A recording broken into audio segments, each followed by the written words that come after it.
আপনারা বলুন তো, যে হিরণ চট্টোপাধ্যায়কে কেশপুরের বুকে কোন বুথে ঢুকতে দেওয়া হয়নি। 4 ঘন্টা তারা আটকে রেখেছিল তৃণমূল হারমাত গুন্ডার বাহিনীরা।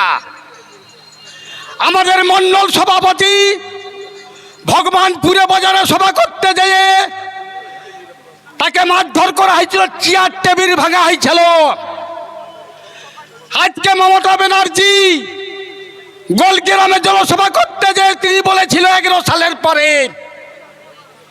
আমি যদি পশ্চিম বাংলার বুকে আমি মুখ্যমন্ত্রী হতে পারি, তাহলে প্রথম কাজ হবে আমার টাবাগেড়ার সেতু।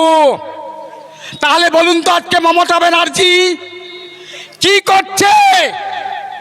আর দেখতে পাইছেন ওরা চুরি করছে।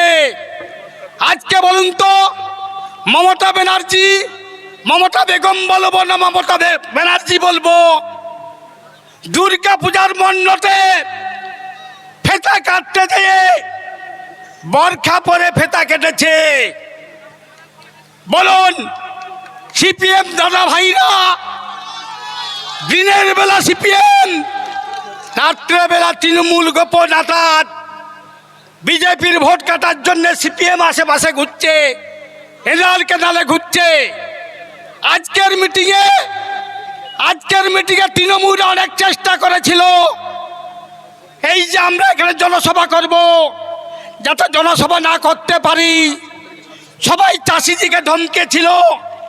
আর পুলিশ হচ্ছে তৃণমূলের নেতা।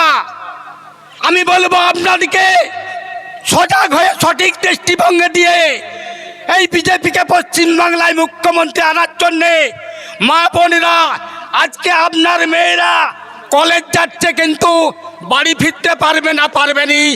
তৃণমূলের হারমার বাহিনী, গুন্ডাই বাহিনীরা রেপ করে গাড়ি চাপিয়ে ধর্ষণ করার জন্য চিন্তা করেছে। যাক, আমি কয়েকটি কথা বলি, আপনাদেরকে আমার অনেক নেতৃত্ব আছে। সংক্ষিপ্ত বক্তব্য দিয়ে আমি আমার শেষ করছি। জয় হিন্দ, ভারত মাতার জয় হোক।